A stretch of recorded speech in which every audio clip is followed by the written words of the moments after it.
ನಮಸ್ಕಾರ. ಈಗ ನಾನು ಪ್ರವಚನಕ್ಕೆ ಆಯ್ದುಕೊಂಡಿರ್ತಕ್ಕಂಥ ವಿಷಯ ಆಸೆ ಮತ್ತು ದುರಾಸೆ. ಮಹಾಭಾರತದಲ್ಲಿ ಆಸೆ ಮತ್ತು ದುರಾಸೆಯನ್ನು ಕುರಿತು ಯಕ್ಷ ಪ್ರಶ್ನೆ ಬರ್ತದೆ. ಯಕ್ಷ ಪ್ರಶ್ನೆಯನ್ನು ಕೇಳ್ತಾನು, ಮಾನವ ಯಾವುದನ್ನು ಬಿಟ್ಟರೆ ಸುಖಿಯಾಗುತ್ತಾನೆ? ಅಲ್ಲಿ ಧರ್ಮರಾಯ ಉತ್ತರ ಕೊಡ್ತಾನೆ, ಆಸೆ. ಮಾನವ ಆಸೆಯನ್ನು ಬಿಟ್ಟರೆ ಸುಖಿಯಾಗುತ್ತಾನೆ. ಮಾನವನ ಕೊನೆಯಿಲ್ಲದ ರೋಗ ಯಾವುದು? ಅವಾಗ ಧರ್ಮರಾಯ ಉತ್ತರ ಕೊಡ್ತಾನೆ, ಮಾನವನ ಕೊನೆಯಿಲ್ಲದ ರೋಗ ಅದು ದುರಾಸೆ. ಅಲ್ಲಿ ಮಿತಿನ ಇಲ್ಲರಿ. ಆಸೆ ಬೆಳೀತಾ ಬೆಳೀತಾ ಹೋದಂತೆ ಅದು ದುರಾಸೆಯಾಗಿ ಪರಿಣಮಿಸ್ತದೆ. ಈಗ ಒಂದೊಂದಾಗಿ ನೋಡೋಣ. ಮೊದಲನೇದಾಗಿ ಆಸೆಯ ಬಗ್ಗೆ ನೋಡಿಕೊಂಡು ಆಮೇಲೆ ದುರಾಸೆಗೆ ನೋಡೋಣ, ದುರಾಸೆ ಕಡೆಗೆ ಹೋಗೋಣ. ಇಲ್ಲಿ ಆಶಾ ಸಮಂ ನಾಸ್ತಿ ದುಃಖ, ಆಸೆಗೆ ಸಮನಾದ ದುಃಖವಿಲ್ಲ. ಆಸೆ ಎಷ್ಟು ದುಃಖ ಈ ಜಗತ್ತಿನೊಳಗೆ ಯಾವುದೂ ಇಲ್ಲ. ಅಕ್ಕಮಹಾದೇವಿ ಹೇಳೋದಿಲ್ಲೇನು, ಸಾಸಿವೆ ಕಾಲಷ್ಟು ಸುಖಕ್ಕೆ ಸಾಗರದಷ್ಟು ದುಃಖ ನೋಡ. ಒಂದು ಸಾಸಿವೆ ಕಾಲಷ್ಟು ಸುಖ ಪಡ್ಕೊಳ್ಳಾಗ ನಾವು ಎಷ್ಟು ದುಃಖ ಅನುಭವಿಸ್ತೀವಿ. ನಾವು ಆಸೆ ಎಂಬ ಮರೀಚಿಕೆಯ ಬೆನ್ನತ್ತಿ ಹೋಗ್ತೀವಿ. ನಾವು ಆಶಾ ಪಾಶ ಬದ್ಧತೆ ಲೋಕವು ಆಸೆ ಎಂಬ ಹಗ್ಗದಿಂದ ಬಿಗಿಯಲ್ಪಟ್ಟಿದೆ. ಅಂಜಲೇ ಭಗವಾನ್ ಬುದ್ಧದೇವನು ಕೂಡ ಆಸೆಯೇ ದುಃಖಕ್ಕೆ ಮೂಲ ಅಂತ ಹೇಳಲಿಲ್ಲ. ಆಸೆ ಅದು ನಮ್ಮ ಬದುಕಿನೊಳಗೆ ದುಃಖವನ್ನು ಕೊಡ್ತಕ್ಕಂಥದ್ದಾಗ್ಯದ. ಆಸೆಯಾಯೈ ದಾಸಃ ತೇ ದಾಸಃ ಸರ್ವಲೋಕಸ್ಯ ಆಶಾ ಯೇಷಾಂ ದಾಸಿ ತೇಷಾಂ ದಾಸಯತೆ ಲೋಕಃ. ಅಂದರೆ ಆಸೆಗೆ ದಾಸನಾದವನು ಎಲ್ಲರಿಗೂ ದಾಸನಾಗ್ತಾನೆ. ಆಸೆಯನ್ನು ದಾಸನನ್ನಾಗಿ ಮಾಡಿಕೊಂಡಿರ್ತಕ್ಕಂಥವ ಜಗತ್ತನ್ನೇ ಗೆಲ್ತಾನೆ. ಅಂದರೆ ಇಲ್ಲಿ ಆಸೆಯ ಬಲೆಯೊಳಗೆ ಬಿದ್ದವ ಅವ ಎಲ್ಲರಿಗೂ ದಾಸನಾಗೋ ಪ್ರಸಂಗ ಬರ್ತದೆ. ಆಸೆಯನ್ನು ಗೆದ್ದವ ಅವ ಎಲ್ಲರಿಗೂ ಯಜಮಾನನಾಗ್ತಾನು. ಹಾಗಾದರೆ ಇಲ್ಲಿ ಆಸೆ ಮನುಷ್ಯನ ಬದುಕಿನಲ್ಲಿ ಇರಲೇಬೇಕು. ಆಸೆಯನ್ನು ಬಿಟ್ಟರೆ ಅದು ಬದುಕಲ್ಲ. ಆಸೆಯೇ ಜೀವನ, ನಿರಾಸೆಯೇ ಮರಣ. ಮನುಷ್ಯ ಆಸೆಯನ್ನು ಬಿಟ್ಟರೆ ಬದುಕಲಿಕ್ಕೆ ಆಗೋದಿಲ್ಲ. ಆಸೆಯನ್ನು ಬಿಟ್ಟರೆ ಸಾಧನೆ ಮಾಡಲಿಕ್ಕೆ ಆಗೋದಿಲ್ಲ. ಆಸೆಯನ್ನು ಯಾವ ಮನುಷ್ಯ ತನ್ನ ಬದುಕಿನೊಳಗೆ ಬಿಡ್ತಾನೋ ಅವನ ಬದುಕು ಅದು ನೀರಸದ ಬದುಕಾಗ್ತದೆ. ಆ ಬದುಕು ಸಪ್ಪೆ ಬದುಕಾಗ್ತದೆ. ಆ ಬದುಕಿನಲ್ಲಿ ರಸ ಇರೋದಿಲ್ಲ, ರಸಹೀನತೆಯ ಬದುಕಾಗ್ತದೆ. ಹಾಗಾದರೆ ಇಲ್ಲಿ ಭಗವಾನ್ ಬುದ್ಧ ಆಸೆಯೇ ದುಃಖಕ್ಕೆ ಮೂಲ ಅಂತ ಹೇಳೋಕ್ಕೆ ಕಾರಣ ಏನು? ಆಸೆಯೇ ದುಃಖಕ್ಕೆ ಮೂಲ ಆಗೋದಿಲ್ಲ, ಆದರೆ ಅದು ತನ್ನ ಪ್ರಮಾಣವನ್ನು ಮೀರಿದಾಗ ದುಃಖಕ್ಕೆ ಮೂಲ ಆಗ್ತದೆ. ಆಸೆ ತನ್ನ ಪ್ರಮಾಣವನ್ನು ಯಾವತ್ತೂ ಮೀರಬಾರ್ದು. ಅದು ತನ್ನ ರೇಖೆಯನ್ನು, ಗಡಿಯನ್ನು ದಾಟಿದಾಗ ಅದು ದುಃಖವನ್ನು ಕೊಡ್ತದೆ. ಆಸೆ ತನ್ನ ಪ್ರಮಾಣ ದಾಟಬಾರ್ದು, ಅದು ಮೀರಬಾರ್ದು. ಹಾಗಾದರೆ ಆಸೆ ಹೆಂಗಿರಬೇಕು ಬದುಕಿನೊಳಗೆ? ನಾವು ಎಂಥ ಆಸೆಗಳಿರಬೇಕು ನಮ್ಮ ಬದುಕಿನೊಳಗೆ? ನಾವು ಸುಖಿ ಆಗಬೇಕಾದ್ರೆ, ಆರಾಮದಿಂದ ಇರಬೇಕಾದ್ರೆ ನಮ್ಮಲ್ಲಿ ಎಂಥ ಆಸೆಗಳಿರಬೇಕು? ಇನ್ನೊಬ್ಬನನ್ನು ನೋಡಿ ನಾನು ದೊಡ್ಡವನಾಗಬೇಕು ಅನ್ನೋಂಥ ಆಸೆ ನಮ್ಮಲ್ಲಿ ಇರಬೇಕು. ಅವರಂತೆ ನಾನು ಆಗಬೇಕನ್ನೋ ಆಸೆ ನಮಗಿರಬೇಕು. ನಾನು ಕಷ್ಟಪಟ್ಟು ಅಧ್ಯಯನ ಮಾಡಬೇಕು, ಓದಬೇಕು, ಮುಂದೆ ಸರ್ಕಾರಿ ನೌಕರಿಯನ್ನು ಹಿಡಿದುಕೋಬೇಕು, ದೊಡ್ಡ ಅಧಿಕಾರಿ ಆಗಬೇಕು, ಇಂಜಿನಿಯರ್ ಆಗಬೇಕು, ಡಾಕ್ಟರ್ ಆಗಬೇಕು, ವಕೀಲನಾಗಬೇಕು, ವೈದ್ಯನಾಗಬೇಕು, ವಿಜ್ಞಾನಿ ಆಗಬೇಕು ಅನ್ನುವಂಥ ಕನಸುಗಳನ್ನು ನೀನು ಕಾಣ್ತೀವಲ್ಲ, ಇದೇನು ಕೆಟ್ಟದ್ದಲ್ಲ, ಕಾಣಲೇಬೇಕು. ಕನಸುಗಳಿಲ್ಲದಿದ್ದರೆ ಅದು ಜೀವನ ವ್ಯರ್ಥ ಜೀವನ ಆಗ್ತದೆ. ಆಸೆಗಳಿಲ್ಲದ ಬದುಕು ಅದು ಎಂಥ ಬದುಕು? ಆ ಬದುಕಿನಲ್ಲಿ ಸ್ವಾರಸ್ಯವೇ ಇರೋದಿಲ್ಲ. ನಾನು ದೊಡ್ಡ ಅಧಿಕಾರಿ ಆಗಬೇಕು, ಈ ಆಸೆ ಇರಲೇಬೇಕು ಪ್ರತಿಯೊಬ್ಬ ಮನುಷ್ಯನಲ್ಲಿ. ಆಸೆ ಇದ್ರನ ಮನುಷ್ಯ ಪ್ರಯತ್ನ ಮಾಡ್ತಾನೆ, ಆಸೆ ಇದ್ರೆ ಮನುಷ್ಯ ಸಾಧನೆಯ ದಾರಿಯಲ್ಲಿ ಹೋಗ್ತಾನೆ. ಅಕಸ್ಮಾತಾಗಿ ಆತನ ಬದುಕಿನಲ್ಲಿ ಆಸೆಗಳು ಏನಾದರೂ ಇಲ್ಲದೆ ಹೋದರೆ ಅವ ಸಾಧಕನಾಗಲಿಕ್ಕೆ ಸಾಧ್ಯವೇ ಇಲ್ಲ. ಇರಬೇಕು. ನಾನು ಸರ್ಕಾರಿ ನೌಕರಿಯನ್ನು ಹಿಡಿದು ಒಂದು ಭವ್ಯವಾದ ಬಂಗ್ಲೆಯನ್ನು ಕಟ್ಟಬೇಕು. ಯಾಕಂದ್ರೆ ನನ್ನ ತಂದೆ ತಾಯಿಗಳು ಗುಡಿಸಲಿನೊಳಗೆ ಬದುಕ್ಯಾರ. ನನ್ನ ತಂದೆ ತಾಯಿಗಳಿಗೆ ಒಂದಿಷ್ಟು ತೃಪ್ತಿಯನ್ನು ಕೊಡಬೇಕನ್ನೋ ಆಸೆ ಇರಲೇಬೇಕಲ್ಲ. ಅವ ತನ್ನ ಸ್ವಪ್ರಯತ್ನದ ಮೇಲೆ ಕಷ್ಟಪಟ್ಟು ಅಧ್ಯಯನ ಮಾಡಿ ಓದಿ ಸರ್ಕಾರಿ ನೌಕರಿಯನ್ನು ಗಿಟ್ಟಿಸಿಕೊಂಡು ಒಂದು ಮನೆ ಕಟ್ಟಿಸಿಕೊಂಡು ಕಾರಿನಲ್ಲಿ ತಿರುಗಾಡಿದರೆ ಇದೇನು ಕೆಟ್ಟದ್ದಲ್ಲ. ಈ ಆಸೆ ಪ್ರತಿಯೊಬ್ಬರ ಮನುಷ್ಯರ ಬದುಕಿನಲ್ಲಿ ಇರಲೇಬೇಕಾದದ್ದು. ಎಂಥ ಆಸೆ ಇರಬಾರ್ದು ಅವಂಗ. ನಾನು ಇನ್ನೊಬ್ಬರನ್ನ ಬದುಕನ್ನು ಹಾಳು ಮಾಡಿ ನಾನು ಬೆಳಿಬೇಕನ್ನೋ ಆಸೆ ಏನಿರ್ತದಲ್ಲ, ಈ ಆಸೆ ಇರಬಾರ್ದು. ಇದು ಅತಿ ಆಸೆ ಅಂತಾರೆ. ಆಸೆ ಅತಿಯಾದಾಗ ಅದುವೇ ದುರಾಸೆ ಆಗ್ತದ. ದುರಾಸೆ ಮನುಷ್ಯನ ಬದುಕಿನಲ್ಲಿ ನಿರಾಸೆಯನ್ನು ಉಂಟು ಮಾಡ್ತದೆ. ಮನುಷ್ಯನ ಬದುಕಿನ ಎಲ್ಲ ನೆಮ್ಮದಿಯನ್ನು ಅದು ಕಸಿದುಕೊಂಡು ಹೋಗ್ತದೆ. ಎಲ್ಲರಂತೆ ನಾನು ಬೆಳೆದು ದೊಡ್ಡವಾಗಬೇಕನ್ನುವಂಥ ಆಸೆಯನ್ನು ಇಟ್ಕೊಂಡು ಬದುಕೋದು. ನಾನು ಒಬ್ಬ ದೊಡ್ಡ ವೈದ್ಯನಾಗಬೇಕು, ಮುಂದೆ ರೋಗಿಗಳ ಅನಾಥ ರೋಗಿಗಳ ಸೇವೆಯನ್ನು ಮಾಡಬೇಕನ್ನೋದು ಇದು ಮಹದಾಸೆ.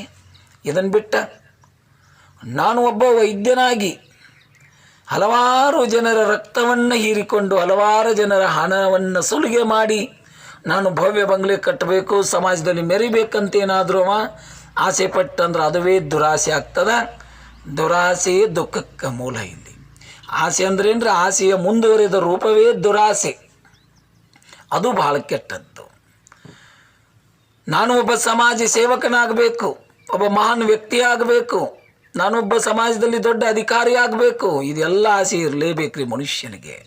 ಆದರೆ ಅಧಿಕಾರ ಬಂದಾಗ ಅರಿತು ನಡೆಯಂತ ನಮ್ಮ ಪೂರ್ವಜರು ಹೇಳಿದಂತೆ ಅಧಿಕಾರ ಸ್ಥಾನದಲ್ಲಿದ್ದಾಗ ಅಧಿಕಾರದ ಮಹತ್ವ ಇದು. ಅಧಿಕಾರ ಶಾಶ್ವತವಲ್ಲ, ಜನರ ಪ್ರೀತಿ ವಿಶ್ವಾಸ ಶಾಶ್ವತ ಅಂತ ತಿಳಿದುಕೊಂಡು ಅವ ದುರಾಸೆಯ ದಾರಿಯಲ್ಲಿ ಸಾಗದೆ ಪ್ರಾಮಾಣಿಕವಾದ ಪ್ರಯತ್ನವನ್ನು ಮಾಡಿ ಪ್ರಾಮಾಣಿಕ ನೆಲೆಗಟ್ಟಿನ ಮೇಲೆ ಬದುಕನ್ನು ಅಧಿಕಾರಿ ಸಾಗಿಸಿದ್ದೆ ಆದರೆ ಅದು ಆ ಅಧಿಕಾರಿಯ ಬದುಕು ಸಾರ್ಥಕ ಆಗ್ತದೆ. ಜನರ ಹೃದಯದಲ್ಲಿ ಆ ಅಧಿಕಾರಿ ಅವಿಸ್ಮರಣೀಯವಾಗಿ ಉಳಿತಾನೆ. ಇಂಥ ಆಸೆ ಇರಬೇಕು. ನಾನು ಸಮಾಜ ಸೇವಕನಾಗಬೇಕು, ಜನರ ಕಣ್ಣೀರನ್ನು ಒರೆಸಬೇಕು, ಸಮಾಜದಲ್ಲಿ ಒಬ್ಬ ಮಹಾನ್ ವ್ಯಕ್ತಿಯಾಗಿ ಬಾಳಬೇಕು, ಬದುಕಬೇಕು, ನಾನು ಕೀರ್ತಿಶಾಲಿ ಆಗಬೇಕು ಅನ್ನುವಂಥ ಆಸೆ ನಮ್ಮ ಬದುಕಿನಲ್ಲಿ ಇರಲೇಬೇಕು. ಅದನ್ನು ಬಿಟ್ಟು ಇನ್ನೊಬ್ಬರ ಬದುಕನ್ನು ಕಣ್ಣೀರಲ್ಲಿ ಮುಳುಗಿಸಿ ನಾನು ಬೆಳಿಬೇಕನ್ನುವಂಥ ಆಸೆ ಏನಿರ್ತದಲ್ಲ, ಇದುವೇ ದುರಾಸೆ. ಈ ಆಸೆ ಯಾವತ್ತೂ ಇರಲೇಬಾರ್ದು. ಇನ್ನೊಬ್ಬರ ಮನೆ ಮುರಿದು ನನ್ನ ಮನೆ ಕಟ್ಟಬೇಕನ್ನೋದೇನದಲ್ಲ, ಅದು ದುರಾಸೆ. ಇನ್ನೊಬ್ಬರ ಬದುಕನ್ನು ಹಾಳು ಮಾಡಿ ಇನ್ನೊಬ್ಬರ ರಕ್ತ ಹೀರಿ ನಾನು ಬೆಳಿಬೇಕು, ಅಧಿಕಾರಿ ಆಗಬೇಕು, ನಾನು ಬೆಳಿಬೇಕಂತಲ್ಲ, ಇದುವೇ ದುರಾಸೆ. ಆಸೆ ಯಾವತ್ತೂ ಇರಲೇಬೇಕು ಮನುಷ್ಯನಿಗೆ. ಆಸೆ ಇಲ್ಲದ ಜೀವನ ಅದು ಜೀವನವೇ ಅಲ್ಲ. ಹಾಗಾದರೆ ಇಲ್ಲಿ ಆಸೆ ಅದು ತನ್ನ ಇತಿಯೊಳಗಿರಬೇಕು, ಮಿತಿಯೊಳಗಿರಬೇಕು. ಮನುಷ್ಯ ಸರಾಯಿಯನ್ನು ಕುಡಿತಾನೆ, ಸರಾಯಿ ಅಮಲೇರ್ತದ ಆತನಿಗೆ. ಸರಾಯಿಯನ್ನು ಕುಡಿತಾ ಅವ ಎಷ್ಟದ್ರೊಳಗೆ ತಲ್ಲೀನಾಗ್ತಾನೆ, ಮುಳುಗ್ತಾನಂದ್ರೆ ಸಂಪೂರ್ಣವಾಗಿ ತನ್ನನ್ನು ತಾನು ಮರೆತು ಬಿಡ್ತಾನೆ. ಸಂಪೂರ್ಣವಾಗಿ ಸರಾಯಿಯ ಅಮಲಿನಲ್ಲಿ ಅವನ ಜೀವನ ಮುಳುಗ್ತದೆ.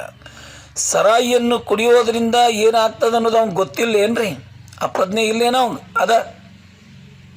ಸರಾಯಿಯನ್ನು ಕುಡಿದ್ರೆ ನನ್ನ ಹಣ ಹೋಗ್ತದೆ ಅನ್ನೋದು ಗೊತ್ತದ, ಗುಣ ಹೋಗ್ತದೆ ಅನ್ನೋದು ಗೊತ್ತದ, ನನ್ನ ಶರೀರ ಎಲ್ಲ ಹಾಳಾಗಿ ಹೋಗ್ತದೆ ಅನ್ನೋದು ಗೊತ್ತಾಗ್ತದ, ನನ್ನ ಮನೆಯೊಳಗೆ ಯಾರೂ ಸೇರೋದಿಲ್ಲ ಅನ್ನೋದು ತಿಳಿತದ. ಆದಾಗ್ಯೂ ಕೂಡ ಸರಾಯಿಯ ಅಮಲಿನಲ್ಲಿ ಮುಳುಗಿ ಆ ಮನುಷ್ಯ ತನ್ನ ಬದುಕನ್ನು ಹಾಳು ಮಾಡಿಕೊಳ್ತಾನೆ. ಕಾರಣ ಆಸೆ. ಸರಾಯಿಯ ಆಸೆಗೆ ಜೀವ ಸರಾಯಿಯ ಕಡೆಗೆ ಅವನ ಆಸೆ ಎಳ್ಕೊಂಡು ಹೊಂಟದ. ಆಸೆ ಎಂಬ ಸರಾಯಿ ಎಂಬ ಆ ಮರೀಚಿಕೆ ಅವನನ್ನು ಎಳ್ಕೊಂಡು ಹೊಂಟದ. ಜೂಜಾಟಕ್ಕೆ ಬೀಳ್ತಾನೆ ಮನುಷ್ಯ. ಇಸ್ಪೀಟ್ ಆಡ್ತಾನೆ, ಓಸಿ ಆಡ್ತಾನೆ, ಆನ್ಲೈನ್ ಆಟ ಆಡ್ತಾನೆ. ಯಾಕೆ ಇದನ್ನು ಜೂಜಾಟ ಆಡ್ತಾನೆ? ಒಂದು ಮಹಾಭಾರತದೊಳಗೆ ನೋಡಿಲ್ಲೇನು ನಾವು? ಜೂಜಾಟದ ಆ ವ್ಯಾಮೋಹದ ಬಲಿಯೊಳಗೆ ಬಿದ್ದಿರ್ತಕ್ಕಂಥ ಧರ್ಮರಾಯ ಜೂಜಾಟದೊಳಗೆ ಶಕುನಿಯ ಜೊತೆಗೆ ರಾಜ್ಯವನ್ನು ಪಣಕ್ಕಿಟ್ಟು ಸೋತ, ತನ್ನ ಸಹೋದರನ್ನು ಪಣಕ್ಕಿಟ್ಟು ಸೋತ, ಕೊನೆಗೆ ದ್ರೌಪದಿಯನ್ನೇ ಪಣಕ್ಕಿಟ್ಟು ಸೋತ. ಧರ್ಮದ ಮಾರ್ಗದಲ್ಲಿ ನಡೆದಿರ್ತಕ್ಕಂಥ ಧರ್ಮರಾಯನನ್ನು ಈ ಆಸೆ ಬಿಡಲಿಲ್ಲ. ಅಂಥವರೇ ಬದುಕು ಹಿಂಗಾಗ್ಯದಂದಮೇಲೆ ಇನ್ನು ನಾವು ಯಾವ ಲೆಕ್ಕ? ಜೂಜಾಟ, ಮನುಷ್ಯ ಜೂಜಾಟಕ್ಕಿಳಿತಾನೆ. ಜೂಜಾಟದಲ್ಲಿ ಒಂದು ವೇಳೆ ಸೋತಿದ್ದೇ ಆದ್ರೆ ಆತನಿಗೆ ನಿರಾಸೆ ಆಗ್ತದೆ. ಆ ನಿರಾಸೆ ಮುಂದೆ ದುರಾಸೆಗಡೆ ಮಾಡ್ತದೆ. ನಾನು ಗೆಲ್ಲಲೇಬೇಕು, ನಾನು ಸಂಪಾದನೆ ಮಾಡಲೇಬೇಕು ಅನ್ನುವಂಥ ವಿಚಾರಕ್ಕೆ ಬಿದ್ದು ಮತ್ತೆ ಮತ್ತೆ ಆಟ ಆಡ್ತಾನೆ. ಒಮ್ಮೆ ಗೆಲ್ತಾನೆ. ಯಾವಾಗ ಗೆದ್ದು ಅವಾಗ ಮತ್ತೆ ದುರಾಸೆ ಪ್ರಾರಂಭ ಆಯಿತು. ಇನ್ನೂ ಗೆಲ್ಲಬೇಕು. ಆ ದುರಾಸೆ ಅಮಲಿನೊಳಗೆ ಮತ್ತಿದ್ದದನ್ನೆಲ್ಲ ಕಳ್ಕೊಂಡು ಬಿಡ್ತಾನೆ. ಮತ್ತೆ ನಿರಾಸೆ ಆಗ್ತದೆ. ನಿರಾಸೆ ದುರಾಸೆಗಳು ಇವೇನದಾವಲ್ಲ ಮನುಷ್ಯನ ಬದುಕನ್ನು ಹಾಳು ಮಾಡ್ತವೆ. ಮನುಷ್ಯನಿಗೆ ಆಸೆ ಹಾಳು ಮಾಡೋದಿಲ್ಲ. ಆಸೆಯ ಪಾಸೆದೊಳಗೆ ಬಿದ್ದ ಅವನ ಬದುಕಿನೊಳಗೆ ನಿರಾಸೆ ಮತ್ತು ದುರಾಸೆಗಳೇನು ಹುಟ್ಕೋತಾವಲ್ಲ, ಇವು ಈ ನಿರಾಸೆ ಮತ್ತು ದುರಾಸೆಯಷ್ಟು ಆಘಾತಗಳು ಬೇರೆ ಯಾವುದೂ ಇಲ್ಲ. ಇವು ಮನುಷ್ಯನ ಬದುಕನ್ನು ಹಾಳು ಮಾಡ್ತವೆ. ಮನುಷ್ಯ ನಿರಾಸೆನೂ ಆಗಬಾರ್ದು, ದುರಾಸೆಗೂ ಬೀಳಲಾರ್ದು. ಇದ್ದದ್ರಲ್ಲಿ ತೃಪ್ತಿಯನ್ನು ಹೊಂದೋದೇ ನಿಜವಾದ ಜೀವನ. ಇದ್ದದ್ರೊಳಗೆ ಸಮಾಧಾನ ಹೊಂದಬೇಕಲ್ಲ. ಹಾವಿನ ಬಾಯಲ್ಲಿನ ಕಪ್ಪೆ ಹಸಿದು ನೊಣಕ್ಕೆ ಆಸೆ ಪಡುವಂತೆ, ಸೋಲವನ್ನೇರುವ ಕಳ್ಳ ಹಾಲು ಅಮೃತವ ಉಂಡು ಮೇಲೇಸು ಕಾಲ ಬದುಕೋಣ ಅಂತಾನು ಬಸವಣ್ಣನವರು. ಹಾವಿನ ಬಾಯಿ ಒಳಗೆ ಕುಂತದಂತ ಕಪ್ಪೆ ಅದರ ಮುಂದೆ ನೊಣ ಹಾರಾಡಕತ್ಯದ. ನಾನು ಈ ಗಳಿಗೆ ಒಳಗೆ ಸಾಯ್ತು ಅನ್ನೋ ಪರಿವೆ ಅದಕ್ಕಿಲ್ಲ. ಆದರೂ ಆ ನೊಣವನ್ನು ತಿನ್ನಲಿಕ್ಕೆ ಕಪ್ಪೆ ಹಾತೊರಿತದ. ಇನ್ನೇನು ಅವನ ಗಲ್ಲು ಪಾಸಿಯನ್ನು ಕೊಡಲಿಕ್ಕೆ ಕರ್ಕೊಂಡುಂಟಾರ, ಗಲ್ಲು ಶಿಕ್ಷೆ ಕೊಡಲಿಕ್ಕೆ ಕಳ್ಳನನ್ನು. ಆದರೂ ಕೊನೆಯ ಆಸೆ ಏನಂತ ಕೇಳಿದಾಗ ಹಾಲು ಅಮೃತ ಬೇಕಂತ ಕೇಳ್ತಾನಂತ. ಇನ್ನೆಷ್ಟು ಕಾಲ ಮೇಲೆ ಬದುಕಾವ, ಇನ್ನೆಷ್ಟು ಹಾಲು ಅಮೃತ ಉಂಡ ಇನ್ನೆಷ್ಟು ದಿನ ಬದುಕಾಮದಾನ ಕಳ್ಳ ಅಂತಾನೆ ಬಸವಣ್ಣನವರು. ಎಂಥ ಆಸೆ ಇದು! ಸಾವಿನ ಕೊನೆಯ ಗಳಿಗೆ ಒಳಗೂ ಇಂಥ ದುರಾಸೆ ಒಳಗೆ ಮನುಷ್ಯ ಆಸೆ ಒಳಗೆ ಮುಳುಗ್ಯಾನಂದ್ರೆ, ಹಬ್ಬಕ್ಕೆ ತಂದ ಹರಿಕೆಯ ಕುರಿ ತನ್ನ ಮರಣವನ್ನರಿಯದೆ ತಳಿರು ತೋರಣ ಮೇಯಿತ್ತು ನೋಡ ಅಂತಾನೆ ಬಸವಣ್ಣನವರು. ಹಬ್ಬಕ್ಕೆ ತಂದ ಕುರಿ ಕಟ್ಟ್ಯಾರ, ಇನ್ನೇನು ಕೆಲವೇ ಕ್ಷಣಗಳಲ್ಲಿ ನನ್ನ ಸಾವದ ಅನ್ನೋದು ಆ ಕುರಿಗೆ ಗೊತ್ತಾಗೋದೇ ಇಲ್ಲ. ಆ ತಳಿರು ತೋರಣವನ್ನು ಜಿಗದಾಡಿ ಮೇಯ್ತಿತ್ತಂಥದ್ದು ಕುರಿ. ಹೀಗಾಗಿ ಅದು ನಮ್ಮ ಬದುಕು. ಮುಂದೆ ಆಪತ್ತು ಕಾದಿದ್ದರೂ ಕೂಡ ಆಪತ್ತನ್ನು ಯಾವುದನ್ನು ಲೆಕ್ಕಿಸಲಾರ್ದ ಆ ಆಸೆಯ ಜಾಲದೊಳಗೆ ಬಿದ್ದು ನಾವು ಘಾಸಿ ಆಗ್ತೀವಿ. ಆಸೆಗೆ ಬಿದ್ದ ಜೀವ ಘಾಸಿ ಆತಂತ ಹಳ್ಳಿ ಒಳಗೊಂದು ಗಾದೆನ ಅದ. ಆಸೆಗೆ ಬಿದ್ದಂಥ ಜೀವ ಅದು ಯಾವತ್ತಿದ್ರೂ ಘಾಸಿ ಆಗ್ತದೆ, ತೊಂದರೆ ಅನುಭವಿಸ್ತದೆ. ಹಾಗಾದರೆ ಇಲ್ಲಿ ಆಸೆ ಇರಲೇಬೇಕು. ಆಸೆಯ ಪ್ರಮಾಣ ಮೀರಿದಾಗ ಅದು ದುರಾಸೆಯ ಸ್ವರೂಪವನ್ನು ಪಡ್ಕೊಂಡಾಗ, ಅತ್ಯಾಸೆ ಆದಾಗ ಮನುಷ್ಯ ತೊಂದರೆಗೀಡಾಗ್ತಾನೆ, ಆಘಾತಕ್ಕೀಡಾಗ್ತಾನೆ, ಕಷ್ಟವನ್ನು ಅನುಭವಿಸ್ತಾನೆ. ಮಾನವನ ಕೊನೆಯಿಲ್ಲದ ರೋಗ ಯಾವುದು ಅಂದ್ರೆ ದುರಾಸೆ. ಮನುಷ್ಯನಿಗೆ ಕೊನೆಯಿಲ್ಲದ ರೋಗ ಇದು ದುರಾಸೆ. ಆಸೆ ಇತಿಮಿತಿಯೊಳಗಿತ್ತಂದರೆ ಯಾವಾಗ ಮನುಷ್ಯ ಸುಖಿ ಆಗ್ತಾನೆ, ಆಸೆಯನ್ನು ಬಿಟ್ಟರೆ ಸುಖಿ ಆಗ್ತಾನಂತಾನಲ್ಲ ಧರ್ಮರಾಯ. ಅತಿಯಾದ ಆಸೆಯನ್ನು ಬಿಟ್ಟರೆ ಅವ ಸುಖಿ ಆಗ್ತಾನೆ. ಕೊನೆಯಲ್ಲಿ ಹಂಗೆ ಬೆಳೀತಾ ಹೋಗ್ತಕ್ಕಂಥ ಒಂದು ಭವ್ಯವಾದ ರೋಗ ಅದು ದುರಾಸೆ. ಆ ದುರಾಸೆ ಮನುಷ್ಯನನ್ನು ಹಾಳು ಮಾಡ್ತದೆ. ಅದಕ್ಕೆ ಅಕ್ಕಮಾದೇವಿ ಹೇಳ್ತಾಳು ದುರಾಸೆಯ ಬಗ್ಗೆ ನೋಡೋಣ ಇನ್ನು ಮುಂದೆ. ತೆರಣಿಯ ಹುಳು ತನ್ನ ಸ್ನೇಹದಿಂದ ಮನೆಯ ಮಾಡಿ, ತನ್ನ ನೂಲು ತನ್ನನೇ ಸುತ್ತಿ ಸಾವಂತೆ, ಎನ್ನ ಮನ ಬಂದುದನ್ನು ಬಯಸಿ ಬೇವುತ್ತಿದ್ದೆನಯ್ಯ, ಎನ್ನ ಮನದ ದುರಾಸೆಯ ಮಾನಿಸಿ ನಿಮ್ಮತ್ತ ತೋರ ಚೆನ್ನಮಲ್ಲಿಕಾರ್ಜುನ ದೇವ ಅಂತಳ ಅಕ್ಕ. ಜೇಡರ ಹುಳು ಬಲೆಯನ್ನು ಹೆಣೀತದ. ಬಲೆಯನ್ನು ಹೆಣೀತಾ ಒಳಗಡೆ ಹೋಗುತ್ತದ. ಬಲೆಯ ಮಧ್ಯಭಾಗದಲ್ಲಿ ಹೋಗುತ್ತದ.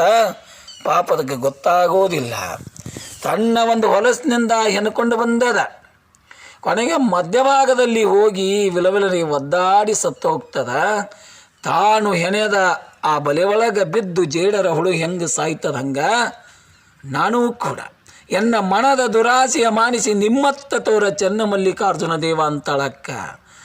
ನಾವೇ ಸಂಸಾರದ ಬಲೆಯನ್ನು ಹೆನೀತೀವೋ, ಹೆನಿತಾ ಸಂಸಾರದ ಬಲೆಯೊಳಗೆ ಪ್ರವೇಶ ಆಗ್ತೀವಿ.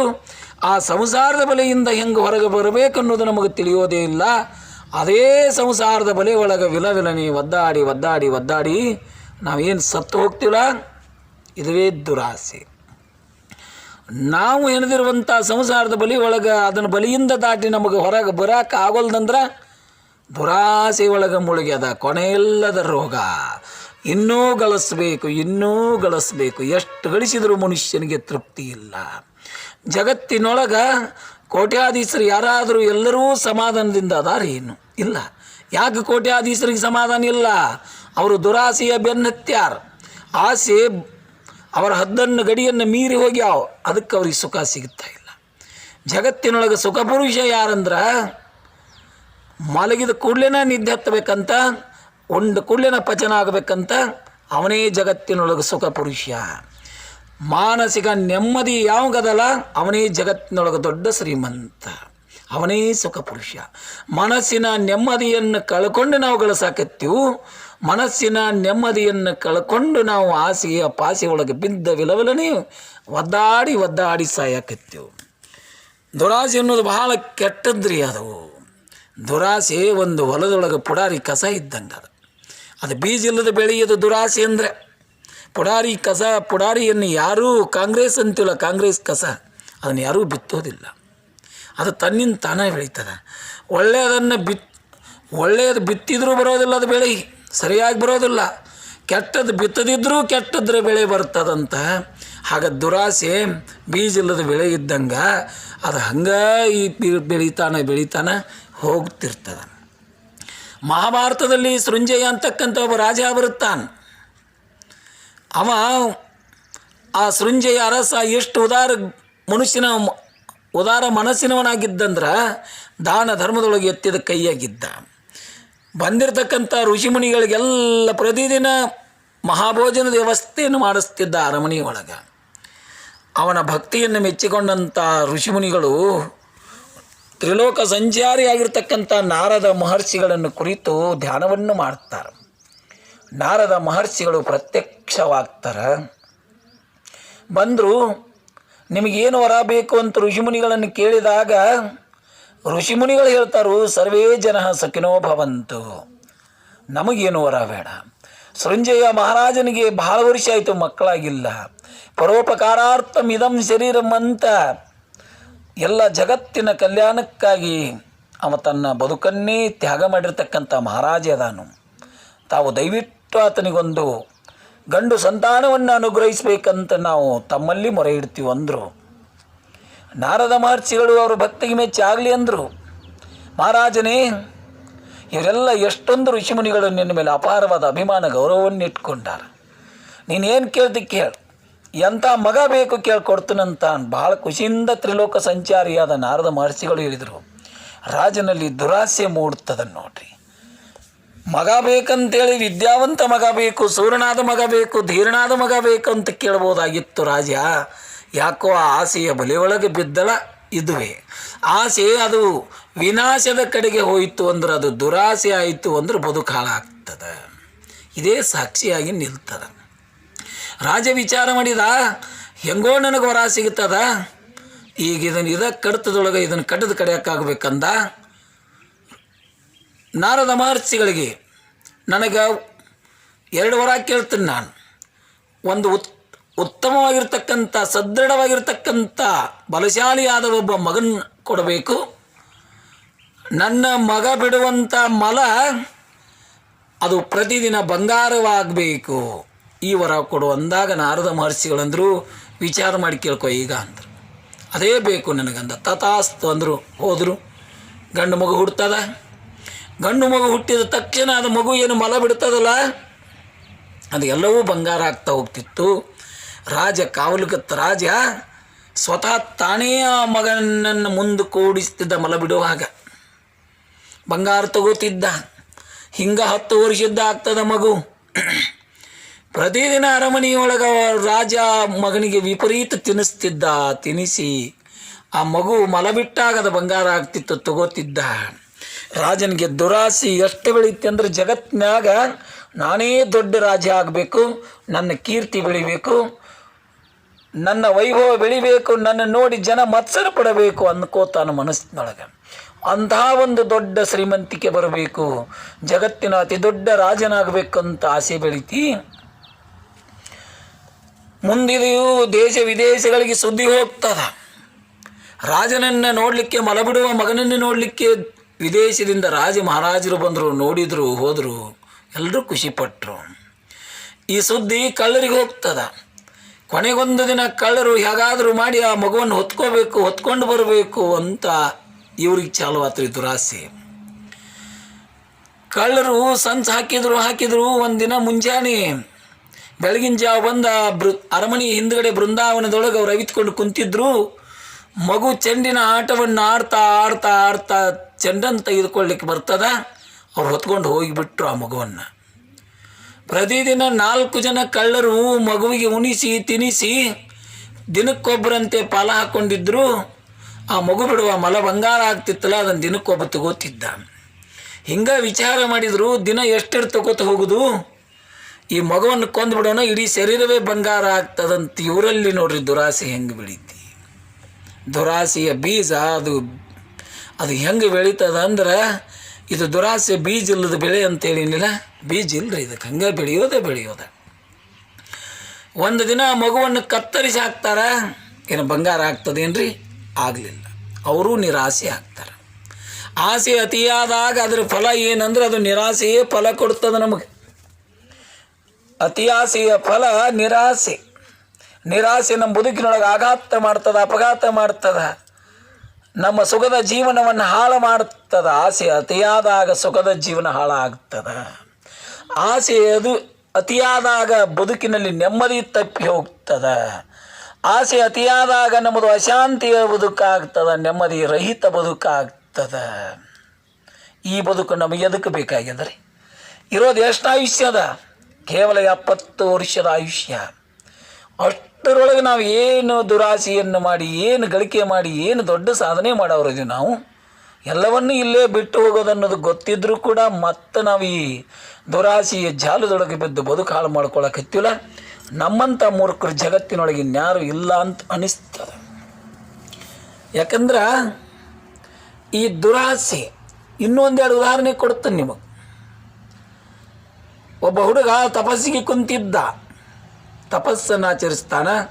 ಭಗವಂತ ಇವನ ತಪಸ್ಸಿಗೆ ಮೆಚ್ಚಿ ಪ್ರತ್ಯಕ್ಷನಾಗ್ತಾನೆ. ಎಲ್ಲ ಭಕ್ತನೇ, ನಿನ್ನ ತಪಸ್ಸಿಗೆ ಮೆಚ್ಚಿದ್ದೇನೆ, ಏನು ವರ ಬೇಕು ಕೇಳು ಅಂದಾಗ ಇವನಲ್ಲಿ ದುರಾಸೆ ಚಾಲುವಾತ್ ನೋಡು. ಹೆಂಗೋ ಶಿವ ಸಿಕ್ಕಾನ, ಈಗ ನಾ ವರವನ್ನು ತಗೋಬೇಕು ಅಂತ ದುರಾಸೆ. ನನಗೆ ಭಗವಂತ ಎಷ್ಟು ವರ ಕೊಡ್ತಿ ಅಂತ ಕೇಳಿದ, 2 ಕೊಡ್ತಾನಂದ ಶಿವ. ಸರಿ ಅಂದ. ಅವನಿಗೆ ಜಾಣರಿ ಮನುಷ್ಯ. ಆಯ್ತು ಅಂದ, ನನ್ನ ಮನೆ ತುಂಬ ಬಂಗಾರ ಆಗಬೇಕು, ಇದು ಮೊದಲನೆಯ ವರ ನೀನು ಕೊಡಬೇಕು ನನಗೆ. ಮನೆ ಅಷ್ಟದಟ್ಟು ತುಂಬಿಡಬೇಕು ಬಂಗಾರ, ಅಲ್ಲಿ ಒಳಗೆ ಹಾಯಕ್ಕೆ ಜಾಗ ಇರಲಾರ್ದಂಗೆ ಇಡೀ ಬಂಗಾರನ ತುಂಬಬೇಕು. ತಥಾಸ್ತು. ಅವನ ಮನೆ ಎಷ್ಟದ ಅಲ್ಲಿ ಬಂಗಾರ ತುಂಬಿಡ್ತೇವೆ. 2ನೇ ವರ, ಆ ಬಂಗಾರ ನನಗಷ್ಟೇ ಕಾಣಿಸ್ಬೇಕು, ಬೇರೆ ಯಾರಿಗೂ ಕಾಣಿಸ್ಬಾರ್ದು. ಇದು ದುರಾಸೆ ನೋಡ್ರಿ. ಮನೆ ತುಂಬ ಬಂಗಾರ ಏನಾಗಿತ್ತಲ್ಲ, ಸರಿ ಇತ್ತದ ಅವರ. ಇಲ್ಲಿ 2ನೇದದ, ಇದು ಮುಳ್ಳಾಗ್ತದ ಅವನ ಬದುಕಿಗೆ. ಆ ಬಂಗಾರ ನನಗೆ ಮಾತ್ರ ಕಾಣಿಸ್ಬೇಕು, ಬೇರೆ ಯಾರಿಗೂ ಕಾಣಿಸ್ಬಾರ್ದಂದಲ್ಲ. ಮುಗಿದು ಹೋಯ್ತ್ರಿ ಅವನ ಕತೆ. ಬಂಗಾರ ತಗೊಂಡು ಮಾರಲಿಕ್ಕೆ ಹೋಗ್ತಾನೆ. ಪತ್ತಾರನಿಗೆ ಅದು ಕಾಣಿಸೋದೇ ಇಲ್ಲ. ಎಲ್ಲದ ನೀನು ಬಂಗಾರ ಅಂತ ಕೇಳ್ತಾನೆ ಪತ್ತಾರ. ಇಲ್ಲಿ ಅದ ನೋಡಂತಿದ್ದ, ಇಲ್ಲಿ ಅಲ್ಲಿ ಏನೂ ಇಲ್ಲ. ವರಾನ ಹಂಗೆ ತಗೊಂಡ ನಾವು. ಇದು ದುರಾಸೆಯೇ ಫಲ. ಆಸೆ ಅತಿಯಾದಾಗ ಅದು ನಿರಾಸೆ ಆಗ್ತದೆ, ನಮ್ಮನ್ನು ಆಘಾತಕ್ಕೆ ಈಡು ಮಾಡ್ತದೆ, ಬದುಕಿನೊಳಗೆ ತೊಂದರೆ ಕೊಡ್ತದೆ, ನಮ್ಮ ಬದುಕು ಅಶಾಂತಿ ಬದುಕು ಆಗ್ತದೆ ಅನ್ಲಿಕ್ಕೆ ಇದು ಸಾಕ್ಷಿಯಾಗಿ ನಿಲ್ತದೆ ಈ ಕತೆ. ರಾಜ ಅಂದಂತ ಡೊಂಗುರ ಹೊಡೆಸ್ತಾನೆ. ಯಾರು ಮುಂಜಾನೆ 6ರಿಂದ ಸಂಜೆ 6 ತನಕ ಅನ್ನ ನೀರು ಬಿಟ್ಟು ನಿರಂತರವಾಗಿ ಒಂದೇ ಸವನೆ ಓಡ್ತಿರೋ, ಮಲವನ್ನು ಕೂಡ ಮಾಡೋದಿಲ್ಲ, ಕೂಡೋದಿಲ್ಲ, ಮಲಗೋದಿಲ್ಲ, ಏನೂ ಮಾಡೋಂಗಿಲ್ಲ, ಓಡೋದು ಬರೀ. ಯಾರು ಓಡ್ತೀರಿ, ನನ್ನ ತಲೆಯ ಮೇಲಿನ ರತ್ನ ಖಚಿತವಾಗಿರ್ತಕ್ಕಂಥ ಈ ಬಂಗಾರದ ಕಿರೀಟವನ್ನು ನಿಮಗೆ ಕಾಣಿಕೆಯಾಗಿ ಕೊಡ್ತನು ಅಂತ ಡಂಗುರ ಹೊಡೆಸ್ತಾನೆ ರಾಜ. ಒಬ್ಬ ಮನುಷ್ಯನಿಗೆ ಚಾಲು ಆತ್ ನೋಡ್ರಿ ಇದು. ರಾಜನ ತಲೆಯ ಮೇಲಿನ ಕಿರೀಟ ನನಗೇನಾದರೂ ಸಿಕ್ಕರೆ ನಾನು ದುಡಿಯೋದೇ ಅವಶ್ಯಕತೆ ಇಲ್ಲ ಅಂತಾನು ಹೇಗೋ ಓಡಬೇಕು ತೀರ್ಮಾನ ಮಾಡ್ತಾನೆ. ಮಹಾಪ್ರಭುಗಳೇ ನಾನು ಓಡ್ತಾನಂತ ಅರಮನೆಗೆ ಬಂದ. ಸರಿ ನಿನ್ನ ಬೆನ್ನು ಹತ್ತಿ ನಾನು ರಥ ತಗೊಂಡು ಬರ್ತಾನು ಓಡಂಗರ. ಈಗ ವಿಚಾರ ಮಾಡು, ಅಷ್ಟು ಸುಲಭ ಇಲ್ಲ ಅಂತಾನು ರಾಜ.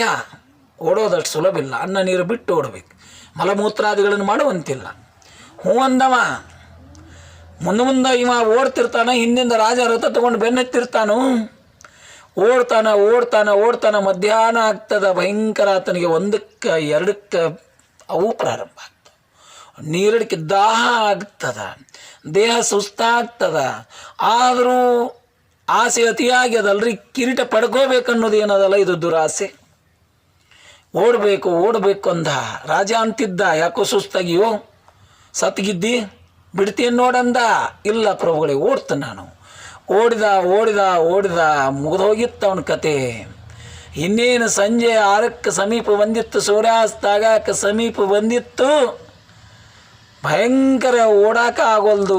ಆದರೂ ಹೇಗೋ ಕಷ್ಟಪಟ್ಟು ಈ ತಗೋಬೇಕು ಕಿರೀಟ ಅನ್ನುವಂಥ ಇದು ಆಸೆ ಇತ್ತಲ್ಲ, ಒಂದು ಕಲ್ಲಿಗೆ ಎಳೆದ ಬಿದ್ದ, ಸತ್ತು ಹೋಗಿಬಿಟ್ಟ. ಎಲ್ಲಿದರಿ ಬಂಗಾರದ ಕಿರೀಟ. ಆಸೆ ಅತಿಯಾದಾಗ ಅದು ಮಣ್ಣನ್ನು ಕಾಣಬೇಕು ಹೊರತಾಗಿ ಅದು ನಿರಾಸೆ ಆಗ್ತದೆ, ನಮ್ಮ ಬದುಕನ್ನು ಘಾಸಿಗೊಳಿಸ್ತದೆ. ಅಲೆಕ್ಸಾಂಡರ್ ಮಹಾಶಯ ಜಗತ್ತನ್ನೇ ಗೆಲ್ಲಬೇಕನ್ನುವಂಥ ಮಹತ್ವಾಕಾಂಕ್ಷೆಯನ್ನು ಇಟ್ಟುಕೊಂಡು ಭಾರತಕ್ಕೆ ಬಂದಿರುವಂಥ ಮೆಸೆಡೋನಿಯಾದ ರಾಜ, ಗ್ರೀಸ್ ದೇಶದ ರಾಜ್ಯ ಅಲೆಕ್ಸಾಂಡರ್. ಈತ ಯುದ್ಧವನ್ನು ಮಾಡ್ತಾ ಜಗತ್ತೇ ಗೆಲ್ಲಬೇಕಂತ ಆಸೆಯಿಂದ ದಕ್ಷಿಣ ಆಫ್ರಿಕಾ ಖಂಡಕ್ಕೆ ಹೋಗ್ತಾನೆ. ಮುಂಚಿತವಾಗಿ ಅಲ್ಲಿ ದ್ವಾರ ಬಾಗಿಲಿಗೆ ಬೋರ್ಡನ್ನು ಬರೆದು ಬಂದಿದ್ದಂತ, ಇಂದು ಮಧ್ಯಾಹ್ನ 2 ಗಂಟೆಗೆ ಗ್ರೀಸ್ ದೇಶದ ಅಲೆಕ್ಸಾಂಡರ್ ಮಹಾಶಯ ನಿಮ್ಮ ಮೇಲೆ ದಂಡೆತ್ತಿ ಬರುತ್ತಾನೆ, ನೀವು ತಯಾರಾಗಿ ಅಂತ ಮುಂಚಿತವಾಗಿ 1 ದಿನ ಮುಂಚಿತವಾಗಿ ಸೈನಿಕರನ್ನು ಕೊಟ್ಟು ಅಲ್ಲಿ ಒಂದು ಬೋರ್ಡನ್ನು ಹಚ್ಚಿಸಿದ್ದ. ನಾಳೆ ಅಲೆಕ್ಸಾಂಡರ್ ಮಹಾಶಯ ನಮ್ಮ ದಕ್ಷಿಣ ಆಫ್ರಿಕಾದ ಮೇಲೆ ದಂಡೆತ್ತಿ ಬರ್ತಾನಂತ ಜನ ಎಲ್ಲ ಚಿಂತೆ ಒಳಗೆ ತಲ್ಲೀನಾಗಿಬಿಟ್ರು. ಹೆಂಗೆ ಅವನು ಗೆಲ್ಲೋದು? ಹೆಣ್ಮಕ್ಳಂದ್ರಂತ ಅವನು ಗೆಲ್ಲೋದಂತೂ ನಿಮಗೆ ಸಾಧ್ಯ ಇಲ್ಲ, ನೀವು ಸುಮ್ಮನೆ ಇಲ್ಲೇ ಕೂಡ್ರಿ, ಕೈ ಒಳಗೆ ಬಡಿ ಉಟ್ಕೊಂಡು ಕೂಡ್ರಿ, ಕಚ್ಚಿ ಹಾಕಿ ಕೈ ಒಳಗೆ ಒಣಕಿ ಹಿಡ್ಕೊಂಡು ಖಡ್ಗ ಹಿಡ್ಕೊಂಡು ನಾವೇ ಹೋಗ್ತೀವಂತ ಹೆಂಗಸರು ಹೇಳ್ತಾರೆ. ಹೆಣ್ಮಕ್ಳೆಲ್ಲ ದಕ್ಷಿಣ ಆಫ್ರಿಕಾದ ಹೆಂಗಸರು ಎಲ್ಲ ಕಚ್ಚಿ ಹಾಕ್ಕೊಂಡು ಕೈ ಒಳಗೆ ಖಡ್ಗವನ್ನು ಹಿಡ್ಕೊಂಡ ದ್ವಾರ ಬಾಗಿಲದ ಒಳಗೆ ಇವರು ನಿಂತರು. ಯಾಕಂದ್ರೆ ದ್ವಾರ ಬಾಗಿಲದ ಹೊರಗೆ ಬರಬೇಕಲ್ಲ, ಇವರು ಒಳಗಡೆ ನಿಂತಿದ್ರು. ಅಲೆಕ್ಸಾಂಡರ್ ಮಹಾಶಯ ಬಂದ, ಇವನ್ನೆಲ್ಲ ನೋಡಿ ತಬ್ಬಿಬ್ಬಾಗ್ತಾನೆ. ಯಾಕ್ರಿವ ನಿಮ್ಮ ದೇಶದೊಳಗೆ ಗಂಡಸರೇ ಇಲ್ಲೇನಂತ ಕೇಳ್ತಾನೆ. ಅವಾಗ ಅವರಂದರು, ನಿನ್ನ ಜೊತೆಗೆ ಮಹಾರಾಜನೇ, ನಿನ್ನ ಜೊತೆಗೆ ಯುದ್ಧ ಮಾಡ್ಲಿಕ್ಕೆ ಗಂಡಸರ ಅವಶ್ಯಕತೆನೇ ಇಲ್ಲ ಅಂತಾರ ಹೆಂಗಸರು. ಆಯಿತು ಮಹಾರಾಜನ ಒಂದು ತಿಳ್ಕೊ, ನೀನು ದೊಡ್ಡ ರಾಜ, ನಾವು ನಿನ್ನ ಜೊತೆಗೆ ಬಂದವ್ರು ಹೆಂಗಸರು, ಯುದ್ಧ ಮಾಡಕ್ಕೆ ಬಂದವ್ರು ಹೆಂಗಸರು ಬಂದೆವು. ಏನೋ ಯುದ್ಧವನ್ನು ಮಾಡ್ತಾ ನಿನಗೆ ಗೆಲುವಾಗ್ತದಂತ ತಿಳ್ಕೊಳ್ಳೋಣ. ನೀನು ಗೆದ್ದೆ ಅಂದ್ರೆ ಜನ ಏನಂತ ಗೊತ್ತಾನೆ, ಜಗತ್ತನ್ನೇ ಗೆದ್ದಿರ್ತಕ್ಕಂಥ ಅಲೆಕ್ಸಾಂಡರ್ ಮಹಾಶಯ ದಕ್ಷಿಣ ಆಫ್ರಿಕಾ ಖಂಡದ ಹೆಂಗಸರಿಗೆ ಸೋತು ಬಂದ ಅಂತ ಕೆಟ್ಟ ಹೆಸರು ಬರ್ತದೆ ನಿನಗೆ, ಆಡ್ಕೋತಾರೆ. ಒಂದು ವೇಳೆ ಅಕಸ್ಮಾತಾಗಿ ನಿನ್ನ ಹಣೆ ಬರೋ ಸರಿ ಇಲ್ಲಂದ್ರೆ, ನೀನೇನಾದರೂ ಸೋತೆ ಅಂದ್ರೆ ದಕ್ಷಿಣ ಆಫ್ರಿಕಾ ಖಂಡದ ಹೆಂಗಸರಿಗೆ ಅಲೆಕ್ಸಾಂಡರ್ ಮಹಾಶಯ ಸೋತ ಅಂತ ನಿನ್ನ ಮೇಲೆ ಆರೋಪ ಬರ್ತದೆ. ಈಗ ವಿಚಾರ ಮಾಡುವಂಥವ್ರು, ನಿನಗೆ ಗೆದ್ದರೂ ತೊಂದರೆ ಅದ, ಸೋತ್ರೂ ತೊಂದರೆ ಅದ. ವಿಚಾರ ಮಾಡ್ಕೊ, ನಿನ್ನ ಮರ್ಯಾದೆ ಹೋಗೋದು 2 ಕಡೆ ಹೋಗ್ತದೆ. ಗೆದ್ದಾಗೂ ನಿನ್ನ ಮರ್ಯಾದೆ ಹೋಗ್ತದೆ, ಸೋತಾಗೂ ನಿನ್ನ ಮರ್ಯಾದೆ ಹೋಗ್ತದೆ. ವಿಚಾರ ಮಾಡುವಂದಾಗ ರಾಜ ವಿಚಾರ ಮಾಡ್ತಾನೆ, ಹೌದು ಅನ್ನಿಸ್ತದೆ. ನೋಡುವ, ನನಗೆ ಭಯಂಕರ ಹಸಿವೆ ಆಗ್ಯದ, ನೀವು ಮನೆಗೆ ಹೋಗಿ ಯಾರಾದರೂ ನನಗೆ ಊಟಕ್ಕೆ ತೊಗೊಂಡು ಬರ್ರಿ, ರೊಟ್ಟಿಯನ್ನು ತೊಗೊಂಡು ಬರ್ರಿ, ತಿಂದು ಹೋಗ್ತಾನು, ಯುದ್ಧ ಬೇಡ ಅಂತಾನೆ. ಆಯಿತು, ಒಬ್ಬಳು ಹೆಣ್ಮಗಳು ಓದ್ಲು, ತೊಗೊಂಡು ಬಂದು ಆತನ ಕೈ ಒಳಗೆ ಕೊಡ್ತಾಳ. ಈಗ ಬಟ್ಟೆಯನ್ನು ಬಿಚ್ಚಿ ನೋಡ್ತಾನೆ, ತೆಗಿತಾನ. ಆ ತಾಟಿನೊಳಗೆ 5-6 ಬಂಗಾರದ ರೊಟ್ಟಿಗಳು ಇದ್ದವು, ಮುತ್ತು ರತ್ನಗಳನ್ನು ತೊಗೊಂಡು ಬಂದಿದ್ರು ಅವರು. ಏನ್ರವ ನೀವು ಬಂಗಾರದ ರೊಟ್ಟಿ ತಂದ್ರೆ ಇವನು ತಿನ್ನಕ್ಕೆ ಬರ್ತದೇನೋ ಅಂತ ಕೇಳ್ತಾನೆ ಅಲೆಕ್ಸಾಂಡರ್ ಮಹಾಶಯ. ಆವಾಗ ಹೆಣ್ಮಕ್ಳು ಅಂದರು, ನೋಡು ಮಹಾರಾಜನೇ, ನಿನ್ನ ಗ್ರೀಸ್ ದೇಶದಲ್ಲಿ ನಿನಗೆ ರೊಟ್ಟಿ ಸಿಗ್ತಿರ್ಲಿಲ್ಲೇನು, ನಿನಗೆ ಅನ್ನ ಸಿಗ್ತಿದ್ದಿಲ್ಲೇನು? ನಿನಗೆ ಅತಿಯಾದ ಆಸೆ ಹೆಚ್ಚಾಗಿ ಅದು ದುರಾಸೆ ಆಗಿ ಇಡೀ ಜಗತ್ತೇ ಗೆಲ್ಲಬೇಕನ್ನುವಂಥ ದುರಾಸೆಯ ಒಳಗೆ ನೀನು ಬಿದ್ದಿಲ್ಲ, ಅದು ನಿನಗೆ ತೊಂದರೆ ಮಾಡ್ತದೆ. ನೀನು ರೊಟ್ಟಿ ತಿನ್ನಬೇಕಾಗಿತ್ತು ಅಂದ್ರೆ ಅನ್ನ ತಿನ್ನಬೇಕಾಗಿತ್ತು, ನಿನ್ನ ದೇಶದೊಳಗೆ ಇರ್ತಿದ್ದಿ. ನೀನು ಅತಿಯಾದ ದುರಾಸೆಯಿಂದ ನೀನು ಬಂಗಾರದ ಆಸೆಯಿಂದ ಇಲ್ಲಿಗೆ ಬಂದಿಲ್ಲ, ಸಂಪತ್ತಿನ ಆಸೆಯಿಂದ ಇಲ್ಲಿಗೆ ಬಂದಿಲ್ಲ. ತಗೋ ಅದೇ ಸಂಪತ್ತನ್ನು ತಿನ್ನು, ಅದೇ ಬಂಗಾರನ ತಿನ್ನು ಅಂತಂದಾಗ ರಾಜನಿಗೆ ನಾಚಿಕೆ ಅನ್ನಿಸ್ತದಂತ. ಹಾಗೆಲ್ಲ ಮಾಡಬೇಡ್ರವ, ನನ್ನ ತಪ್ಪಾಯಿತು, ನನಗೆ ರೊಟ್ಟಿ ತಂದು ಕೊಡಿ, ಹಸಿವಾಗ್ಯದ ಅಂದಾಗ ಅವ್ರು ತಂದು ಕೊಡ್ತಾರ. ಊಟ ಮಾಡಿದ. ಕೊನೆಗೆ ಬರುವಾಗ ದ್ವಾರ ಬಾಗಿಲಿನ ಮೇಲೆ ಒಂದು ಬರಹವನ್ನು ಬರೀತಾನೆ ಅಲೆಕ್ಸಾಂಡರ್ ಮಹಾಶಯ. ದಕ್ಷಿಣ ಆಫ್ರಿಕಾ ಖಂಡದ ಹೆಂಗಸರು ನನಗೆ ಸರಿಯಾದ ಪಾಠ ಕಲಿಸಿದರು ಅಂಥೇಳಿ ತನ್ನ ಹೆಸರು ಹಾಕಿ ಅಲೆಕ್ಸಾಂಡರ್ ಆ ದ್ವಾರ ಬಾಗಿಲಿನ ಮೇಲೆ ಒಂದು ಬರಹವನ್ನು ಬರೆದು ಬರ್ತಾನಂತ. ಹೀಗೆ ಮನುಷ್ಯನ ಬದುಕಿನಲ್ಲಿ ಆಸೆ ಅದು ಅತಿಯಾದಾಗ ಅತಿ ಆಸೆ ಗತಿಗೆಡಿಸಿತು ಅಂತ ಗಾದೆ ಕೂಡ ಅದ. ನಮ್ಮ ಹಿರಿಯರು ಹೇಳ್ಕೊಂಡು ಬಂದಿಲ್ಲೇನ್ರಿ, ಆಸೆ ಅತಿಯಾದ ರೂಪವನ್ನು ಅತಿಯಾಯಿತು ಅಂದ್ರೆ ಅದು ದುರಾಸೆಯ ಸ್ವರೂಪವನ್ನು ಪಡ್ಕೋತದ. ದುರಾಸೆಯೇ ನಮಗಿಲ್ಲಿ ಬದುಕಿನೊಳಗೆ ಅತಿಯಾದ ದುಃಖವನ್ನು ತಂದು ಕೊಡ್ತದೆ. ಆ ದುರಾಸೆಯೇ ಮನಸ್ಸಿನ ನೆಮ್ಮದಿಯನ್ನು ಹಾಳು ಮಾಡ್ತದೆ. ದುರಾಸೆಯೇ ಜನರಿಂದ ದೂರ ಮಾಡ್ತದೆ. ದುರಾಸೆಯ ಭಗವಂತನಿಂದ ದೂರ ಮಾಡ್ತದೆ. ದುರಾಸೆ ನಮ್ಮನನ್ನು ಪಾಪದ ಕೃತ್ಯದ ಕಡೆಗೆ ಎಳೆಸಿಕೊಂಡು ಹೋಗ್ತದ. ಪಾಪ ಕೃತ್ಯಗಳನ್ನು ಮಾಡಲಿಕ್ಕೆ ಹಸ್ತದ, ನೀಚ ಕೃತ್ಯಗಳನ್ನು ಮಾಡಲಿಕ್ಕೆ ಹಸ್ತದ, ಮಾಡಬಾರದ್ದನ್ನು ಮಾಡಲಿಕ್ಕೆ ಹಸ್ತದ ದುರಾಸೆ. ಆದ್ದರಿಂದ ಆಸೆ ನಮ್ಮ ಮಿತಿ ಒಳಗಿರಬೇಕು. ಆಸೆ ಅದು ಪ್ರಾಮಾಣಿಕವಾಗಿತ್ತಂದ್ರೆ, ಆಸೆ ಅದು ಸತ್ಯದ ಮಾರ್ಗದೊಳಗೆ ಸಾಗಿತ್ತಂದ್ರೆ, ಆಸೆ ಅದು ನ್ಯಾಯದ ಮಾರ್ಗದೊಳಗೆ ಸಾಗಿತ್ತಂದ್ರೆ ಎಂದಿಗೂ ನಮಗೆ ಕೇಡಾಗೋದಿಲ್ಲ. ಸತ್ಯ ನ್ಯಾಯ ನೀತಿಯ ಮಾರ್ಗದಲ್ಲಿ ನಮ್ಮ ಆಸೆ ಇತ್ತು ಅಂದ್ರೆ ಖಂಡಿತ ಭಗವಂತನ ಕೃಪೆಗೆ ನಾವು ಪಾತ್ರರಾಗ್ತೀವಿ. ಸಮಾಜ ನಮ್ಮನ್ನು ಮೆಚ್ಕೋತದ, ಇತಿಹಾಸದೊಳಗೆ ಹೆಸರು ಕೂಡ ಬರುವಂಥದ್ದಾಗ್ತದೆ. ಅದು ಆಸೆ ಸಮಾಜಕ್ಕೆ ಉಪಯುಕ್ತವಾಗುವಂಥ ಆಸೆ ನಮ್ಮದಾಗಬೇಕು. ಸಮಾಜವನ್ನು ಉದ್ಧಾರ ಮಾಡುವಂಥ ಆಸೆ ನಮ್ಮದಾಗಬೇಕು. ಭಗವಂತನ ಪ್ರೀತಿಗೆ ಪಾತ್ರವಾಗುವಂಥ ಆಸೆ ನಮ್ಮದಾದರೆ ಖಂಡಿತ ನಾವು ಜಯಶಾಲಿಗಳಾಗ್ತೇವೆ. ಖಂಡಿತ ನಮ್ಮ ಬದುಕು ಪಾವನವಾಗ್ತದೆ ಎಂದು ಹೇಳುತ್ತಾ ನನ್ನ ಈ ಆಸೆ ಮತ್ತು ದುರಾಸೆ ಎಂಬ ವಿಷಯಕ್ಕೆ, ಈ ಪ್ರವಚನದ ವಿಚಾರಕ್ಕೆ ವಿರಾಮವನ್ನು ಹೇಳ್ತಾ ಇದ್ದೇನೆ. ಧನ್ಯವಾದ. ಶುಭಮಸ್ತು.